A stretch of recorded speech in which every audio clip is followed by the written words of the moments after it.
It's the Andy and Dave Daily right here on the Muskegon Channel. I'm Andy O'Reilly. There's Dave Cackley. Welcome to Wednesday. I got the what for yesterday. Uh-oh. Yep.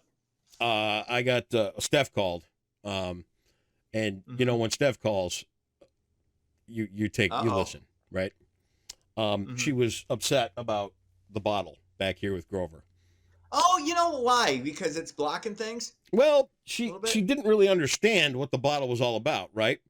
And we've got that there on purpose because it's that CACNA 1A Foundation, which Elise, our granddaughter, yeah, so Okay. part of that organization and all that kind of thing.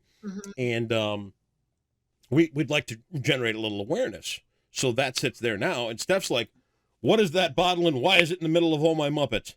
And I'm like, well, here's the story. So I explained it to Steph, and she's like, oh, my God, I love that bottle. Never move it. So okay, there you go. Close one. So cleared the air. Oh, I thought she was coming down here with a belt. You know, I thought she was coming down here with, you know, no, she wasn't. But you just don't want the what for from Steph, right? Exactly.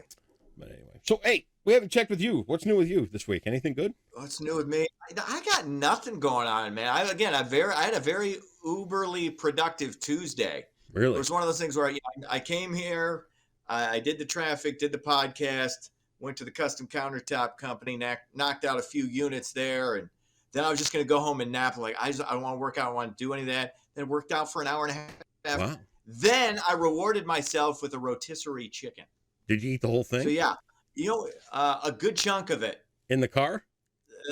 No. That makes good sandwiches. You just buy some buns and then just start. But this is I go all caveman with it because I just set it on the counter. I open it up. I just start ripping it out with my hands. Then I put it in the microwave for like 27 seconds. Take it out, throw it on the bun, slop a little butter on there. Yep. I haven't made myself a salad. And when I make a salad, it's just some lettuce and a ton of bacon and ranch. Nice. That's how you make the man salad. Look at you. Wow.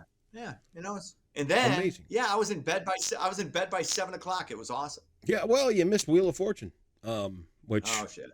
I think I did too last night. Well. I caught some of Jeopardy, which thankfully the guy that was teed up to look like he was in for the long haul got beat after about 3 nights because he could have been a long haul champion.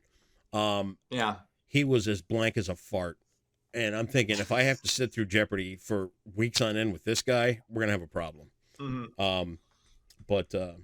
Yeah, so we missed Wheel of Fortune last night. Other people the other day on Facebook were suggesting that I throw my hat in the ring for the Wheel of Fortune job. And again, if I thought Vanna could keep her hands off me, I would go for it. I was going to say, you don't need that kind of tension. No, in a marriage. You just don't. In a marriage or like in your professional life. Yeah. Right.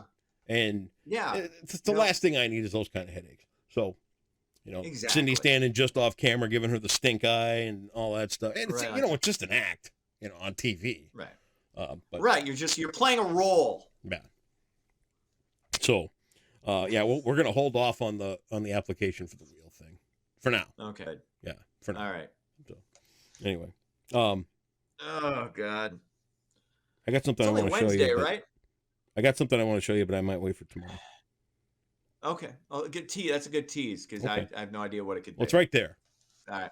And okay. I could show you. I could wait till tomorrow. So maybe a tease. You know what? Tease it. Let's tease it. Sounds good. Here's some news. All right, let's get into it. Stocks took a dump on Tuesday. Dow Jones plunged nearly 400 points. That snapped 4 straight days. Dow finished down 391 points, close at just under 34,000 at 33,910.85. Again, you and I, we just live a different life. I live a much more different life. But 460. I'm down $40. There you go. There you go. What'd you spend that? Did you supersize again? When my investments tumble, I just don't supersize. I don't know what I spent 40. I don't need the large fry. Because you know what I hate? They put both your accounts under one summary. So you got to go back and look. Yeah, and then you got to do the math. Yeah. Yeah, that sucks too. That. It's not fun. I don't know. So I'm down $40. Okay. Well, silent prayer for you and your finances. Thank you. Moving on, the world's oldest person passed away on Tuesday. French nun Lucille Randone died just a few weeks before what would have been her 119th birthday. Wow. Randone said working makes you live. She didn't retire until she was 108. She was also known to enjoy a daily glass of wine and chocolate. So there you go. Wine and chocolate. You'll live to be 118 years old and almost 119. So think of this. I think that now the oldest person is like 115. She's 115? Like in Spain or something. Is Spain or is that in the United States? I thought they were in the United States.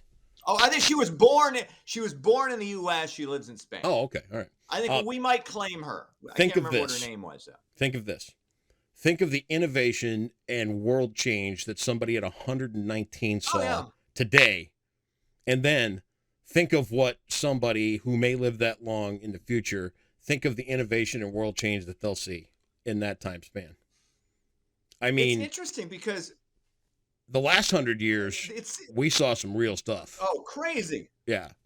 Well, you think about it. You think about before planes. Yeah. Just a little over a century. There was no noise in the sky. There was no noise. You didn't hear. There was wind. Yeah. That's all you heard. There was no broadcast. There was nothing. It was just the wind. Then you went to the moon. For billions of years. Then the world got connected with the touch of a button. Yeah. Then, just amazing. Then, the next 100 years, man buns, skateboards, all the important stuff. Yes. Man buns. Good Lord. Step up your game, people. Finally. Right. Electric vehicles could be costly to Michigan's road budget. The state could lose $95 million a year as EVs become more widespread. Gas taxes largely fund the state's construction budget, and electric vehicle drivers pay no state or federal gas tax. Hey, good for them. I'm not an electric vehicle guy because I can't afford one. Right. But I haven't heard anybody who's purchased one say anything bad about it. But, by and large, people who purchase electric vehicles have a certain mindset. They're like, I feel like I'm doing something good. So, but I think the only issue is if you when you eventually have to pay, replace that battery, which I think is super, super, super expensive. But just what you save in gas, I gotta believe eventually it's going to take a while to really pay off for you. But if you have the means, it's a good investment. So the batteries are expensive. An efficiency standpoint. Right. Batteries are expensive. We know that. Batteries are not where they need to be technology-wise yet, as far as endurance and things like that, but that's coming. And I want you to think back to a VCR. When a VCR first came out, your dad was shelling out $800-900 for a Betamax. Oh yeah, right? Yeah. My parents weren't shelling. We didn't delve into that until the late '80s when it was down to a few $100. But yeah, right. Noted. But you get where I'm going with this. So in time, we're going to see these batteries become remarkably efficient. We're going to see the price drop. Yeah.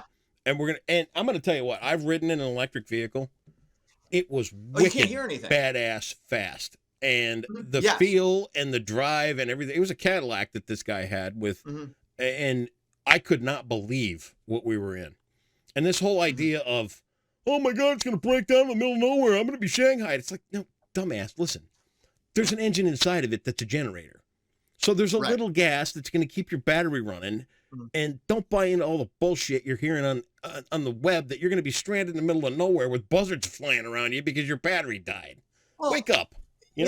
It's here's the thing, and people have to understand this when it comes to technology in general, it's gonna help us and ultimately destroy us because once the robots take over, they're gonna realize, okay, we don't need human beings and we're all done. And we've essentially planned our own destruction. But when it comes to things like, let's say you're an uber environmentalist and you're, obviously we don't have to kind of get rid of batteries. Yeah, I mean,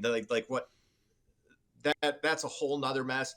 But technology is going to be what helps the environment eventually. Yeah. It's not going to be our behavior, because we're not changing our behavior. That's a zero. That's not going to happen. If you think, I need to conserve here, because no, it's going to be technological advancements like the electric vehicle that are eventually going to be what helps us eventually get off fossil fuels and clean up the air and all that. That's not going to be our behavior, because we're way too lazy to make any of those adjustments. It just won't happen. All right, sports. Red Wings fall to Phoenix 4-3. Pistons were off. Lions not in the playoffs, but received some good news yesterday.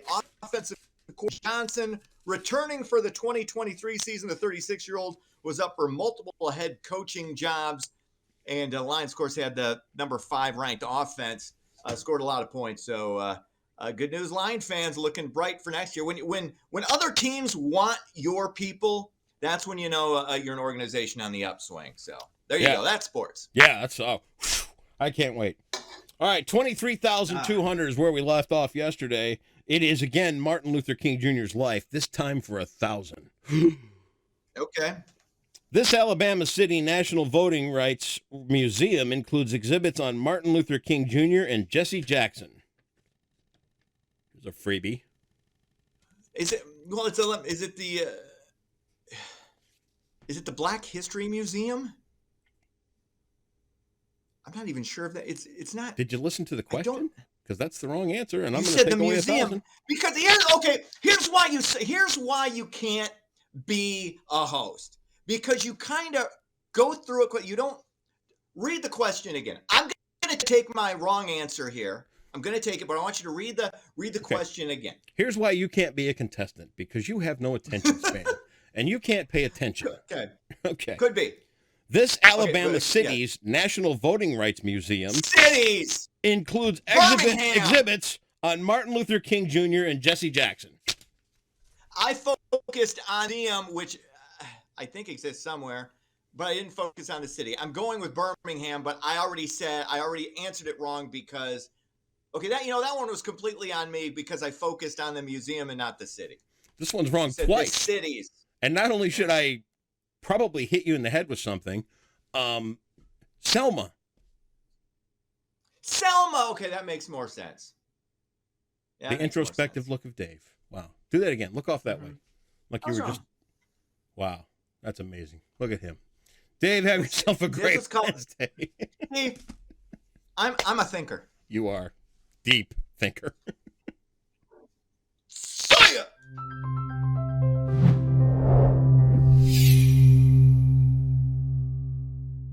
Hello everyone, we have another dry day ahead of us before another storm system arrives Wednesday night into Thursday, so let's look at your forecast brought to you by Trinity Health. Your national weather alerts show we do have a low pressure system which will move into the Great Plains, and that is why Nebraska has a lot of winter storm warnings, because they're on the north side of the low pressure system where the colder air is. However, as that low pressure system moves toward Michigan, it will move right overhead over Muskegon County, which means we'll stay in the warmer air. So thankfully, or if you like the snow, it might be a bad news, but we will dodge most if all of the snow throughout this system. So your weather headlines show that with a mix arriving Wednesday night, but as warmer air slides into the region on Thursday, all of that mix will turn into rain showers early Thursday morning. So your morning commute on Thursday will be very wet, but then colder air will eventually slide in on Friday, bringing a little bit of lake effect snow, but likely less than an inch. Now your temperatures for today will be right around 40, so pretty much what it has been recently, so pretty warm for this time of year as we're usually in the lower 30s. Now your future radar shows late Wednesday night, early Thursday morning, we'll have that storm system approach us out of the southwest, and as it does, warmer air will start to slowly move into the area. So initially, it will likely fall as a mix of rain and snow. However, by the time we get to 7 a.m. on Thursday, as that low pressure system moves over Lake Michigan, the warmer air will move over us, which means all that mix will turn into rain showers by the Thursday morning commute. So it's pretty obvious that we won't see much snowfall out of this. The probability of seeing 1 inch or more of snow is only a 33% chance here in Muskegon County, but as you head to the north, those chances increase rapidly. So just to the north of us, they'll likely pick up on several inches of snow. Meanwhile, if you head to the south, we're not expecting any snow at all. So for your Wednesday, expect a high of 40 with cloudy skies, so enjoy the dry weather before rain showers and a little bit of snow showers will arrive right around midnight on Thursday, which will continue into the Thursday morning commute as well. But like I said, thanks to warmer air moving in on Thursday, all of that mix will turn into rain showers throughout the day on Thursday. And then as colder air eventually moves in Thursday night into Friday, we'll convert back to snow showers and lake effect snow showers on Friday, but we're not expecting much, if any, accumulation out of that, as the temperatures will still be pretty relatively mild. And then by the time we get to the weekend, we'll stay in the lower 30s, which is about where we should be this time of year, with a possible snow shower activity moving in on Sunday. And that is your Wednesday forecast, brought to you by Trinity Health on the Muskegon Channel. And I'm Colin's Weather, and have a wonderful day.